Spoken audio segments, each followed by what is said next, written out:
Salam, salam sejahtera untuk kita semua. Bertemu kembali dalam renungan malam dari Majelis Resort GKI Sampit, edisi 1 Maret 2025. Adapun nas sebagai dasar renungan malam sesuai dengan Almanak Nas Gereja Kalimantan Pengelis dari Kitab Perjanjian Lama, dari Ulangan pasal 9 ayat 15 sampai 29, di bawah judul Riwayat tentang Kemurtatan di Horeb. Saya akan bacakan secara khusus yaitu ayat 24 sampai dengan ayat 26 sebagai berikut. Bahkan kamu menentang Tuhan sejak aku mengenal kamu, maka aku sujud di hadapan Tuhan 40 hari 40 malam lamanya aku sujud. Karena Tuhan telah berfirman akan memunahkan kamu. Dan aku berdoa kepada Tuhan, kataku, ya Tuhan Allah, janganlah musnahkan umat milikmu sendiri yang kau tebus dengan kebesaranmu, yang kau bawa keluar dari Mesir dengan tangan yang kuat. Sedemikian jauh pembacaan firman Tuhan. Yang berbahagia ialah mereka yang mendengar firman Allah dan yang memeliharanya. Amin.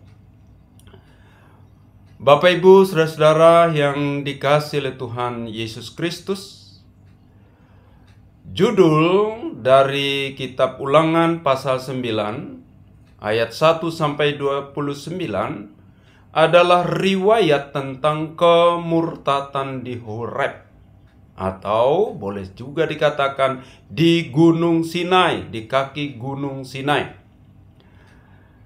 pada masa yaitu kepemimpinan Musa di kala itu. Nah, dalam cerita ini kalau lengkap kita baca dari ayat 1 sampai dengan ayatnya yang ke-29, maka jelas bahwa ketika Musa naik ke Gunung Horeb, ke Gunung Sinai, untuk mendapat yaitu hukum Taurat itu, mendapat kedua loh batu itu, hanya selama yaitu 40 hari 40 malam Musa meninggalkan umat itu. Luar biasa, parah sekali. Yaitu hanya dalam proses 40 hari itu, bangsa itu yaitu menjadi murtad, meninggalkan Allah, percaya kepada yaitu patung, percaya kepada yang bukan Allah. Padahal di situ ada pemimpin mereka, yaitu saudara dari Musa sendiri, yaitu Harun. Persoalannya, Harun lebih takut kepada bangsa itu daripada kepada Allah. Akhirnya ia larut, ia terpengaruh, dan akhirnya ia mencetak, membuat yaitu patung lembu emas tuangan. Dan mereka yaitu memuji, menyanyi, mereka menari, menyembah patung itu. Dan itulah membuat Allah sangat murka. Sehingga dalam ayat yang ke-14 Allah mengatakan bahwa aku akan memusnahkan yaitu bangsa yang murtad ini. Hanya Musa dan keluarga mula yang akan ku tetap biarkan yaitu hidup. Nah, itulah yang menjadi persoalan bagaimana kemudian dalam nas kita hari ini. Musa datang kepada Allah bersujud 40 hari 40 malam, yaitu memohon pengampunan dari Tuhan atas bangsa yang murtad itu. Nah, sehingga akhirnya Tuhan tidak memusnahkan bangsa Israel itu, dan tetap ada, tetap membimbing mereka boleh yaitu masuk ke tanah perjanjian, ke tanah Kanaan. Walaupun yang masuk itu tidak banyak, yaitu hanya Yang lahir di Mesir itu sedikit yang masuk, yang lainnya habis, yaitu mati, meninggal oleh karena murka Allah, oleh karena melawan Allah di dalam perjalanan di padang gurun. Nah, Bapak Ibu Saudara yang dikasihi oleh Tuhan Yesus Kristus, menjadi refleksi bagi kita dari nas ini ialah yang pertama, Israel luar biasa parah sekali. Hanya ditinggal oleh pemimpin mereka Musa 40 hari. 40 hari 40 malam saja. Lalu mereka murtad, meninggalkan Allah, menyembah patung lembu emas. Mereka menari-nari, menyanyi-nyanyi, sujud menyembah patung lembu emas ini. Kemurtatan seperti ini, Allah menjadi sangat murka. Dalam 14, Ia akan memusnahkan bangsa itu. Tapi Tuhan kemudian tetap mendengarkan, memperhatikan permohonan Musa untuk tetap mengampuni bangsa itu, membiarkan bangsa itu tetap ada, tetap hidup, tetap dipimpin oleh Tuhan. Nah, Bapak Ibu Saudara yang dikasihi oleh Tuhan Yesus Kristus, satu, Allah itu Maha Kasih. Ia tetap memiliki pengampunan asal Musa telah mendoakan mereka. Kedua, kita harus hati-hati, sangat berbahaya, yaitu kemurtatan, meninggalkan Allah yang Maha Kuasa, menyembah yaitu ilah, menyembah patung, menyembah yang bukan Allah. Itu akan mendatangkan murka dari Allah, dan kemurkaannya itu memusnahkan dan kemudian membinasakan. Sehingga demikian, marilah kita tetap setia, percaya kepada Allah di dalam Tuhan Yesus Kristus, sumber keselamatan kita. Hindari yang namanya murka Allah yang membinasakan karena ketidaksetiaan, oleh karena kemurtatan, yaitu meninggalkan Tuhan Allah. Kemudian berikutnya, teladanilah Musa.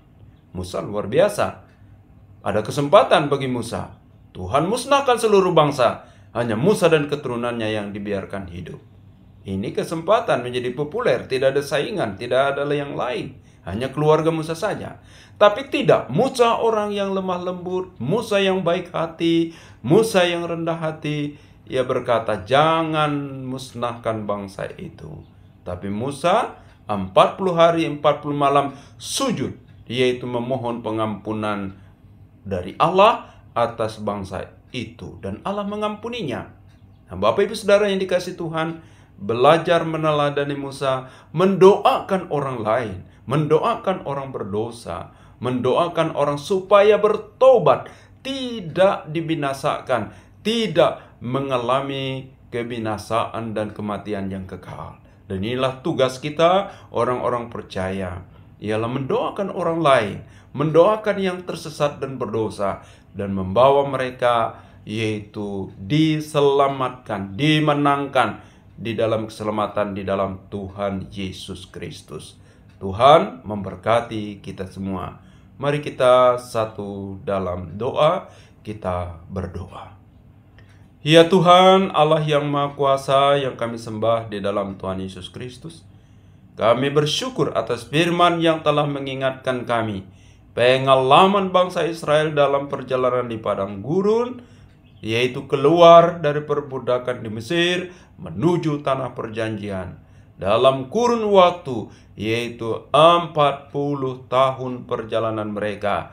Mereka banyak yang murtad dan kemudian mereka binasa dan mati dalam perjalanan. Hanya sedikit orang-orang yang lahir di Mesir yang masuk ke tanah Kanaan. Selebihnya adalah anak-anak dan mereka yang lahir di padang gurun. Terima kasih Tuhan, ada belas kasihan dan pimpinan Tuhan bagi bangsa itu. Mereka murtad, seharusnya Tuhan murka dan memusnahkan mereka.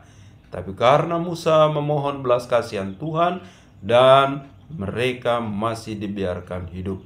Terima kasih Tuhan Yesus Kristus. Kami boleh meneladani Musa sebagai yaitu orang yang rendah hati, yang sangat berbelas kasihan, sehingga ia mendoakan bangsa itu tidak hidup enak sendiri dalam kehidupan ini. Kami berteladan dari Musa kami juga menjauhkan segala kejahatan yang tidak berkenan kepada Allah, bahkan murtad, supaya kami tidak mendapat murka Allah. Tapi kami tetap setia dan taat dalam segala keadaan dan segala hal, taat dan percaya kepada Tuhan Yesus Kristus. Saat ini Tuhan, kami pun berdoa untuk seluruh warga jemaat-Mu, baik yang pada saat ini berada dimanapun, yang di Resort Sampit, bahkan seluruh gereja Kalimantan Pengelis yang ada mendengarkan renungan malam ini. Engkau berkati kami semua, berikan kesehatan, kekuatan, hikmat, tuntunan kuasa-Mu, sehingga kami tetap setia dan taat kepadamu. Berkati kami, seluruh keluarga kami, anak-anak kami, diberikan kesehatan dan kekuatan.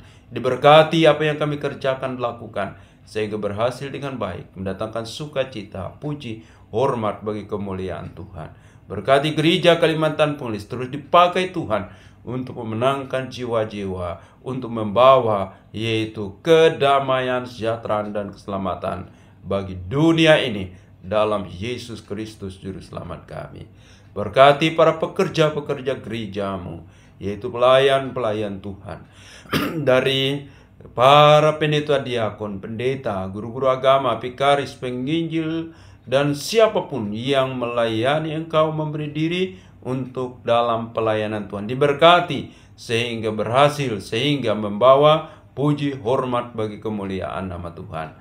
Tuhan Yesus berkati pula yaitu panitia pertemuan raya 3 perempuan GKE di Sampit tahun 2027, sehingga memaksimalkan yaitu persiapan-persiapan, sehingga pada pelaksanaannya nanti berjalan dengan baik dan lancar, membawa sukacita, membawa puji dan hormat bagi kemuliaan Tuhan. Terima kasih Tuhan Yesus Kristus. Kami serahkan seluruh kehidupan kami, keluarga kami, rumah tangga kami, gereja kami, bangsa dan negara kami ini, daerah kami ini, diberkati senantiasa oleh Tuhan. Terima kasih Tuhan. Kami berdoa dan bersyukur di dalam Yesus Kristus, Tuhan dan Juru Selamat kami. Amin. Shalom. Salam sejahtera untuk kita semua. Terima kasih.